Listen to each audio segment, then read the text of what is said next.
Bem, meus amigos, muito bom dia. Sejam todos muito bem-vindos ao programa Saudações comigo, Moreira Serra. Na semana passada, no domingo, entrevista para o doutor Carlos Nina sobre planos de saúde. Quero agradecer muito a todas as pessoas que ligaram, que mandaram mensagens que fizeram perguntas, que se queixaram e muito reclamaram demais. Mas a vida é isso aí. Quero agradecer também ao doutor Carlos Nina, porque eu publicamente já disse isso nas redes sociais, e a ele próprio, a honra que foi ser entrevistado por ele que é o norte para muitos de todos nós, e aqui meu colega de bancada já há muitos anos, desde a TV Cidade, da Rádio Cidade, da FM Cidade, aqui de bancada hoje do Saudações. Quero mandar um grande abraço ao nosso coordenador Ted Anderson e a todos vocês que fazem esse programa, não só na telinha da Band, aqui a Band de São Luís do Maranhão, mas também nas redes sociais e no YouTube. Muito obrigado pela sua participação e muito obrigado, sobretudo, por também mandar mensagens apresentando temas ou assuntos que a gente possa discutir aqui. E hoje é uma dessas muitas reclamações ou desses muitos pedidos, a gente vai tentar entender aqui o que é um cartório, o que é um tabelionato, o que é uma serventia. Eu só sei de ir lá onde o doutor Tito e meter o carimbo lá na cópia autenticada, ou então na firma reconhecida, é o que eu sei. E para entrevistar nossos dois convidados de hoje, o Christian Carvalho e o Lorival Ramos Júnior, eu convidei o meu amigo, mais uma vez, Carlos Nina, para estar aqui comigo para a gente falar disso.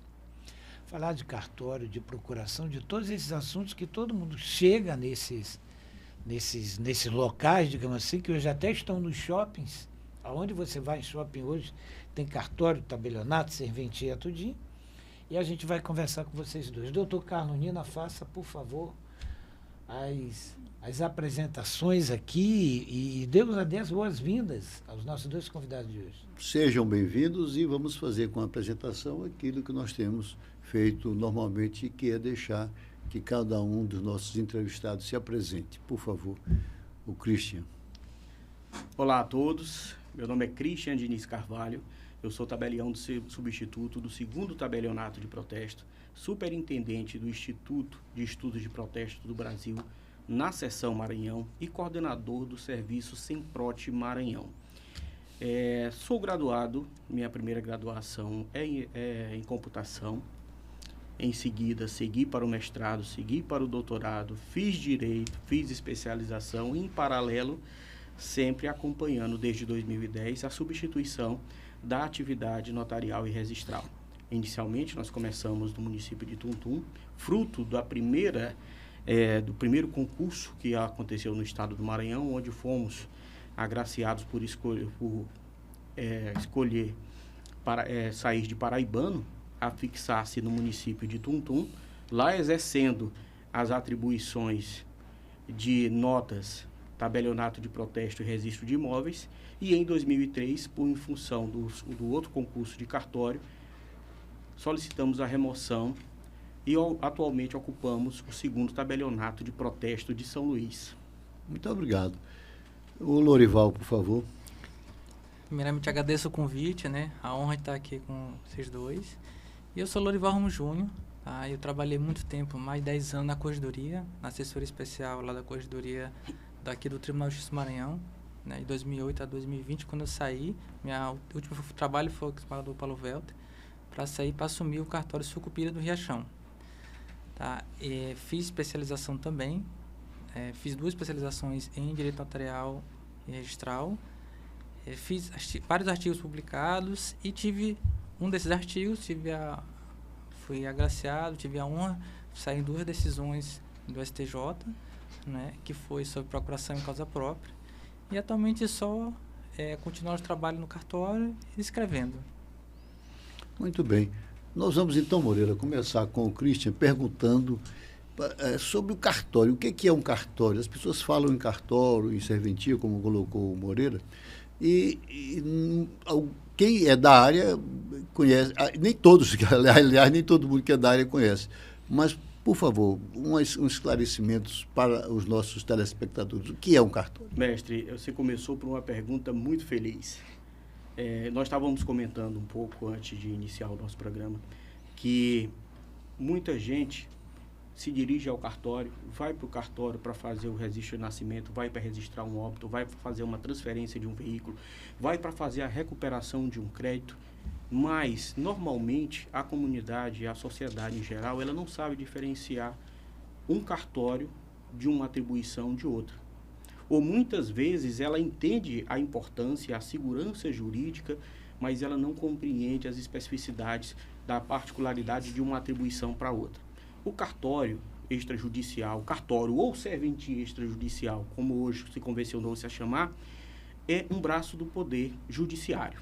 É uma atividade pública delegada e regida pela Constituição Federal no seu artigo 236, onde no 236 ele estabeleceu que as atividades de notas, de registro, de protesto, de contrato marítimo, de registro de imóveis, elas seriam exploradas por uma delegação pública. E essa delegação pública, ela é provida através de concurso público. Diga-se de passagem, um dos concursos mais difíceis do Brasil, onde é extremamente concorrido, submetido a 3 etapas, provas de títulos, provas escritas. E hoje, esse trabalho está sendo desenvolvido, na sua maioria, por concursados. E aqui no estado do Maranhão, nós estamos se dirigindo para a finalização do 4º concurso de cartório. Quando você coloca que é atividade cartório extrajudicial, significa então que existe o judicial. Qual seria essa diferença? Hoje, os cartórios judiciais, que são agora as unidades judiciárias atreladas às varas do judiciário, são aquelas que fazem o acompanhamento dos processos. E ali se faz a prestação do serviço, o fornecimento de certidões, o acompanhamento de processos, isso tudo na esfera judicial.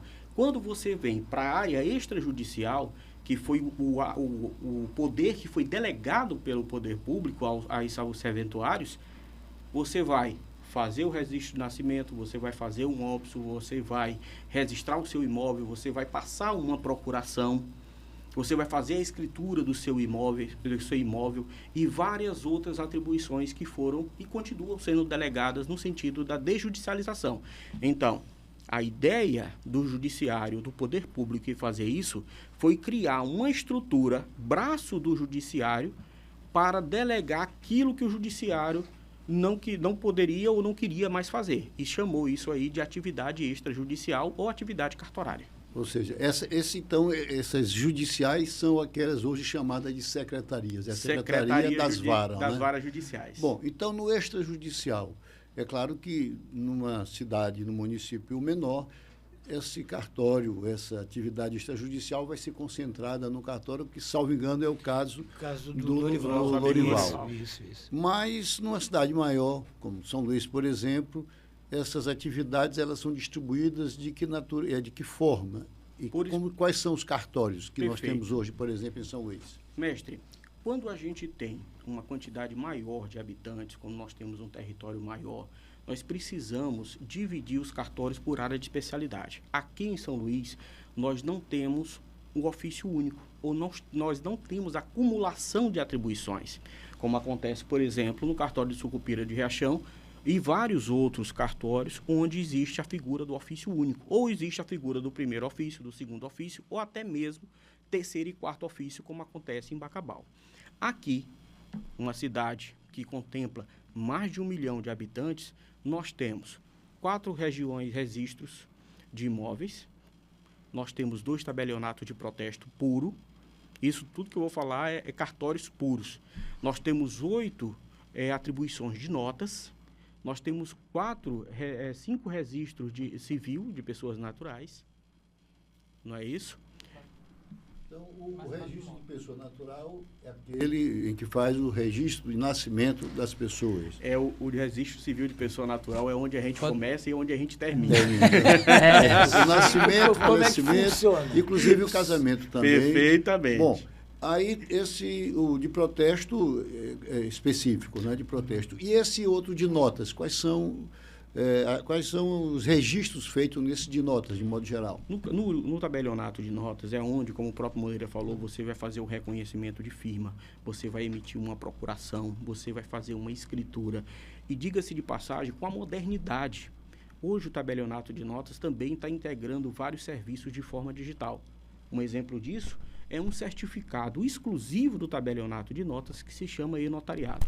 É a possibilidade de, uma vez eu portando e vocês dois portando esse certificado do e-notariado, nós possamos estar lotados em locais completamente distintos e eu poder fazer a emissão de uma procuração sem ter que ir no cartório. Cristian, sim, não, por favor. Conclua. E o que é que acontece? Antigamente eu tinha que estar presente, nós tínhamos que estar presentes perante a um tabelião, onde ele iria ler o termo de fora a fora, perguntar se precisava de algum ajuste, e hoje você consegue fazer uma videoconferência e com o uso do certificado notarial, além da procuração, você pode fazer uma escritura, pode fazer outros atos notariais, estando remotamente lotados. Cristian, nós vamos voltar a você para essa questão do protesto. Vamos agora perguntar ao Lorival o seguinte: e como fica a sua situação, que todas essas atividades são feitas no cartório único, que você é o tabelião, esse é o termo, né? Isso, o tabelião é oficial, exatamente. Aí nós vamos dividindo entre os funcionários como vai ser feito, né? Até mesmo para melhor atender as pessoas, tá? Porque exatamente para cada um chega com um problema diferente. Então a gente vai ouvi-los e separar para dizer, isso aqui é o de notas. Se você vai fazer uma escritura de compra e venda, uma procuração, é outra função. A pessoa quer chegar a fazer nascimento. Não, ela já sabe automaticamente que ela um registro de nascimento da criança. Ele quer fazer um casamento. Ele não pode saber a função, mas já sabe o serviço que ele quer, né? E lá, quais são, digamos, quais os problemas, as maiores dificuldades para um cartório único, por exemplo, na sua experiência? Tá. Lá, a minha maior dificuldade lá seria a manutenção. Primeiro, a rentabilidade dos negócios são pequenas, tá? E a despesa com a manutenção, conseguir alguma coisa é tudo distante, é outro município, para me trazer essa manutenção, tá? Então, a dificuldade é a manutenção do cartório na serventia, que é um distrito, quando não fica na sede, é essa manutenção do cartório que fica difícil. Conseguir pessoas especializadas, nós temos que treinar essas pessoas, começar devagar. Não dá para dizer, lê isso aqui. Não, ele não tem a formação jurídica. E é difícil quando tem. E mesmo assim, tem que ser treinado, pegando da prática o que acontece e relacionar as normas. As pessoas aprendem, não quer dizer que vai aprendendo muito bem, mas a dificuldade do mercado de trabalho é muito complicado lá no interior para conseguir. E eu vou aproveitar, Lorival, só para perguntar, porque alguém vai agora assistindo o programa dizer, e onde é que se dá esse treinamento e como? Ou se é possível que alguém que esteja nos vendo agora diga, eu quero me submeter a esse treinamento justamente para ir lá para Sucupira, para concorrer, para disputar essa vaga. Onde é que se dá todo esse treinamento? Quem faz? Em geral, o cartório pode fazer, como eu faço o meu. Tem alguns cartórios, todo mundo tem uma sala, faz lá mesmo. Nós fazemos no final do expediente. Ou tem alguns cursos, que até uma colega nossa, Roberta, ela tem um curso... Já tem cursos preparatórios? Para escrevente, ela faz curso preparatório para escrevente, tanto para quem vai começar, quanto os próprios cartórios. Ela disponibiliza para os próprios cartórios. Tá? Me diz uma coisa, como é que o pessoal reage? Por exemplo, quantos são? Todos os municípios têm cartórios. Aonde não há os cartórios com toda essa especificidade, há os cartórios únicos, né? Os cartórios, as varas únicas, digamos assim, como tem pelo interior. Todos os cartórios têm? Todos os municípios têm cartório? Sim. Hoje nós temos 217 municípios no estado do Maranhão e lotados, ou seja, ocupados, devidamente ocupados, aproximadamente 300 cartórios. E a ideia do todos os municípios. Isso, e é uma ideia, aliás, é um compromisso do Tribunal de Justiça manter pelo menos um cartório em cada município. Observe que isso é uma tendência em todo o Brasil. Hoje, a atividade notarial e registral, que são os cartórios, é a atividade mais capilarizada que existe no Brasil. Tem lugar que não tem um juiz, não tem um promotor, não tem um delegado, mas necessariamente vai ter que ter esse braço do Poder Judiciário, que é essa atividade pública delegada, para exercer e prestar esse serviço. Sucupira. Sucupira não é o tem exemplo. delegado. Lá não tem, é na sede, que fica em São João dos Patos, mas lá nós não temos. Não é comarca, é distrito e não tem uma delegacia. É lá na sede que é São João dos Patos. Você Então, tem que correr. Então, muitas das vezes, vocês são autoridade única na região, não é isso? Faz a consultoria, resolve. Eu recebo muito lá de previdência, a minha funcionária, ela ajuda muito. A gente acaba que a expansão mais que o tribunal, a gente dá foco, é civil. É a maior demanda, é civil. As pessoas perguntam sobre o INSS, como é que eu faço. A gente ajuda lá em questão do INSS, como ela faz, deixa de fazer. Ou não tem contato, eu tenho um contato da Defensoria Pública, do Ministério Público, do cartório, eu ligo para o secretário. E vocês acabam, então, eu ajudo. O contato, tem lá o número da Defensoria para ligar direto. O que acontece? Não, ligue para lá, agende antes de você, porque no outro município. Aí tem que pegar uma van para ir até lá. Não, agende primeiro, converse primeiro e faça. Ou quando tem a negativa, o que eu faço? Receber quando passa do prazo. Eu mando primeiro para a Defensoria. Quando a pessoa lá, ele já tem. Então, você no interior, eu vou até dar um aviso, você no interior do Maranhão, no interior do país, já sabe que toda essa serventia, todos esses cartórios, todos esses profissionais, e servidores públicos estão à sua disposição, inclusive para impulsionar o serviço público nas regiões. Porque eu vou colocar aqui, eu sei que não é a questão do programa, mas tem cidade que tem uma delegacia física, mas não tem delegado. Tem município, por exemplo, que o delegado desse município, assim como juízes e promotores, respondem por 5 municípios e muitas das vezes não estão nos outros 4, às vezes até naquele que deveria estar, porque estão na capital resolvendo o problema. Então, você procure o tabelião da sua cidade, o escrevente da sua cidade, para que a gente consiga fazer com que o serviço público seja encaminhado. Mestre Moreira, é tão interessante isso aí, porque na prática a gente vê em muitos locais o seguinte: tem o prefeito, o juiz, o promotor, o advogado e tem o tabelião, que acaba sendo o consultor jurídico da comunidade. É uma pessoa que ali está lotada por um concurso público, que ele porta a fé pública, ele é portador da fé pública e muitas das vezes ele é o consultor jurídico para todas as questões que aparecem.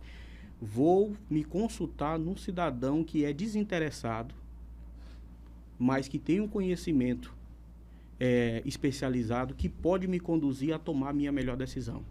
Então, o cartório acaba também sendo essa referência.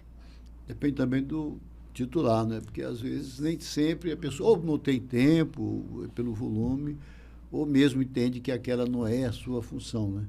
Mas a pessoa tendo consciência, uma noção de cidadania num município como esse, ele tem que entender que essa função, que não é uma atividade própria, mas é relevantíssima até para essas campanhas que o Poder Judiciário faz no tribunal, para o registro das pessoas, né? Até para a regularização de casamentos. Eu me lembro que aqui no Maranhão, eu me lembro sempre quem desencadeou esses casamentos comunitários foi o desembargador Jorge Rachid. Sim, exatamente. O desembargador Jorge Rachid teve essa ideia e depois muitos casais regularizaram a sua situação. Então é importante esse trabalho que Sim. O cartório faz isso, por exemplo. O seu exemplo aí é um exemplo que eu espero que outros titulares também de serventia, de ofícios, né? Façam também, porque é muito importante. E também na medida em que possam atender as pessoas e dar uma orientação em lugares que não tem. É o que acontece na maioria das vezes. Você vai para o cartório perdido e sai com um caminho. E muitas vezes o próprio caminho, ele parte por uma estratégia extrajudicial, sem a necessidade de recorrer primeiramente ao judicial para uma ação. Além do que você muito bem falou, dos casamentos comunitários, existem várias outras ações que também são realizadas pelos cartórios. Existe agora... Sem provocação judicial? Campanhas. Falando de campanha, ele falou do casamento comunitário, teve recentemente a Semana do Resistre-se, que foi uma semana voltada para combate ao subregistro, ao registro tardio. São aquelas pessoas que nasceram, que passou de 15 dias, que não conseguiram fazer o seu registro, óbitos tardios. Então, são campanhas que, apoiadas pelo CNJ, executadas pelos cartórios de parceria com o Tribunal de Justiça, elas fazem o seu papel social. Além disso, nós temos também um núcleo de regularização fundiária que está batalhando firmemente e incessantemente no sentido de fazer a regularização fundiária dos municípios, não só urbana, mas também como rural, e fazer com que aquela pessoa que já é lotada naquele imóvel durante toda uma vida, finalmente possa ter acesso ao seu documento definitivo. Eu quero fazer uma provocação. Tu podes até responder essa pergunta, que nós falamos aí de óbitos tardios. Sim. Nessa situação específica, como é que se resolve um problema desse? Que as pessoas ficam desesperadas, procuram advogados, ação judicial. Como é que o cartório pode diretamente, aí eu falo com o Lorival, você pode, e o doutor Carlos também, como é que pode o cartório resolver isso com a comunidade? Essa questão do óbito tardio. Perfeito. Como é que eu faço lá, particularmente, eu faço uma triagem. Não só, seria bem simples dizer, passou do prazo, procure a justiça, procure um advogado. Não, eu faço uma triagem para dizer por que a pessoa não foi lá. Eu tento dar uma explicação melhor na nota, porque exatamente quando a gente caminha para a justiça, eu tento fazer uma triagem para facilitar para o magistrado, porque a nossa função, além de auxiliar a população, é contribuir para o judicial. Tá? Então, eu faço toda uma nota. Levantamento. Tento fazer mais quando a pessoa veio, o que aconteceu, quem era responsável, por que ele foi lá, dá uma triagem. Daí, eu dou para ele a nota devolutiva, dizendo por que eu não vou fazer, porque eu sou obrigado a fazer, porque passou do prazo. Dou o telefone da Defensoria Pública, peço para ele ligar, para não ir direto, ligue a gente. E geralmente eu mandava para lá, para a Defensoria. Diminui até o trabalho do juiz e até do próprio advogado, que é o defensor público, que pode ser ele, né? Isso. Então, há uma solução ou encaminhamento, um caminho que começa ali na própria serventia do próprio cartório. Exatamente, extrajudicial. Então, você procure, já sabe. No caso, não sei se temos tempo ainda. Temos sim, temos ainda 4 minutos. Há casos, inclusive, e é claro que essas alterações que foram feitas para que algumas atividades sejam resolvidas pelo cartório extrajudicial, entre eles há o caso da mudança de nome, por exemplo. Então, às vezes, o casal, no momento de um divórcio, a esposa ou o marido, porque às vezes o marido é que fica com o nome da esposa, tem tudo isso. Lá na frente, um deles resolve voltar ao seu nome de solteiro. Isso teria que ser via judicial, ele pode ir no cartório, fazer um requerimento e resolve? Pronto. Hoje não é... Uma vez feito isso, eles se divorciaram, mantiveram o nome e resolver tirar, pode ser feito direto no cartório. Direto no cartório? Direto no cartório. Pega a sentença, uma certidão e vai direto no cartório? Vai direto. Ou vocês consultam? Não, ele vai direto, leva, a gente pode confirmar a verbação. Isso, onde está o casamento. O registro, porque tem a verbação, e aí faz a correção da verbação. Isso, mais um detalhe. Se eu não estiver no cartório que eu fiz o casamento, onde eu estiver, o cartório mais próximo, onde eu estiver, ele manda para o outro cartório de lá. Se está lá em Sucupira, ele está aqui em São Luís, ele pode procurar o cartório de civil mais próximo, que ele manda para mim lá em Sucupira. Mas faz aqui em São Luís. Faz aqui em São Luís. Não mas precisa ele ir lá fisicamente. Tem que ser no cartório de origem, né? Mas o registro fica arquivado lá e aqui não? Não, fica lá. Fica somente lá. Aí eu mando a certidão para o daqui e o daqui imprime aqui em São Luís. É como se fosse uma precatória extrajudicial. Né? Olha, Perfeito. Talvez a gente não tenha tempo, mas nós vamos começar a discutir ainda aqui na parte do programa que aparece na tela da Band. Eu vou deixar aqui, mas tudo isso é custo. Né? São despesas de serviço. E fala-se muito que os valores dos cartórios são elevadíssimos. Né? Muita gente fala. O que de tanto existe de despesas, de emolumento, como a gente conversou ainda agora, no cartório, na serventia, que todo mundo sempre se queixa e aí precisa o tabelião. Ainda temos 5 minutos, valeu. Aí nós vamos ser rápidos e vamos continuar no próximo bloco. Certo. Entendeu? O que tem de despesas que causa essa impressão de que os serviços cartorários, os tabelionatos, os tabeliões, são muito elevados? Só completando, e quais aqueles e que são gratuitos? Tá. Ótimo. Em regra, vamos começar gratuito. Registro civil, quase todo ato.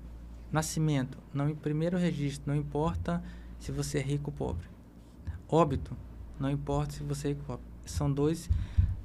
Os primeiros, são todos feitos, são gratuitos. Você vai sempre, nunca paga. Né? O casamento, aí tem os pagamentos que são feitos, mas pode pedir assistência gratuita. Ou os casamentos comunitários pelo tribunal. Tá? O tribunal também faz muito, que o desembargador Rachid começou. É verdade. Tá? Então, o registro civil tem muito. E existe outros, mas são soltos, conforme cada legislação. Tá? Em relação às despesas, pelo menos da minha realidade, as despesas como eu falei, a manutenção. Essa manutenção que eu procuro sempre o melhor. Lá, pelo menos, eu procuro sempre comprar um bom serviço de tecnologia para botar, até mesmo porque é tudo eletrônico, como o Cristian falou. Existe uma exigência do hoje, CNJ. Do CNJ. O que é que nós estamos passando? Nós estamos passando pelo processo de digitalização. E quando eu falo digitalização, nós temos 2 categorias. O serviço digitalizado, que são aqueles livros que originalmente foram grafados à mão ou em máquina mecânica. E nós temos os serviços que são natos digitais, que é o acervo digital. E hoje há uma exigência do Tribunal de Justiça, do próprio CNJ, até mesmo para permitir a interoperabilidade de todos os serviços, que isso se esteja em arquivo digital. Isso. Agora, para fazer isso, na minha serventia pequena, eu preciso ter um banco de dados. Eu preciso pagar um banco de dados, eu preciso ter um bom sistema, eu comprei um bom computador, eu tenho um servidor lá no interiorzinho. E como fazer isso com a internet ruim no interior? Ai, a capital já é? Como é que vai? Mestre já foi pior. Mas pelo menos a minha, lá eu tive a sorte, lá é boa. Quando eu respondi interno em Balsas, oscilava muito. Né? Teve oscilar. Imagina, né? Em Balsas, que é uma cidade bem maior. Oscilou. Agora, na minha, teve uma curiosidade. Eu tive uma vez... Em Balsas também tive. Quando eu respeito Trindade, tem muitos ataques. Tinha muitos ursos. Não é que é de lá. Mas, uma vez, o meu, eu tive que parar. Como eu tenho um Fire... Ataques hackers, essas coisas? Teve tão grande, mas o Fire segurou. Ele segurou. Aí, eu tive... Só desliguei e funcionei. Mas ninguém percebeu. Né? O meu técnico...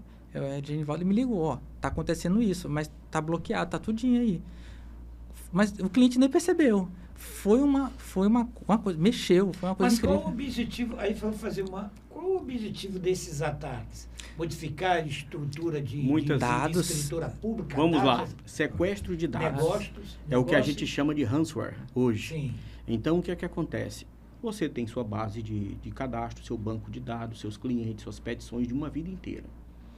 E eu simplesmente invado o seu computador e faço a encriptação de todo aquele arquivo. Crio uma chave que só eu tenho e digo, só vou fazer a liberação mediante o pagamento de uma quantia que muitas das vezes, quase que a totalidade, é realizada em criptomoeda, para não ter qualquer tipo de rastreio. E transação essa que não tem qualquer tipo de garantia depois que você paga. Então, hoje, o CNJ, ele editou um provimento chamado 74, que são requisitos mínimos de tecnologia da informação para poder garantir não só a preservação do acervo digital, mas também a segurança mínima. Isso tudo é custo que vocês assumem, custos que são absorvidos, exatamente. Porque tudo. Antigamente a gente tinha a materialização do acervo.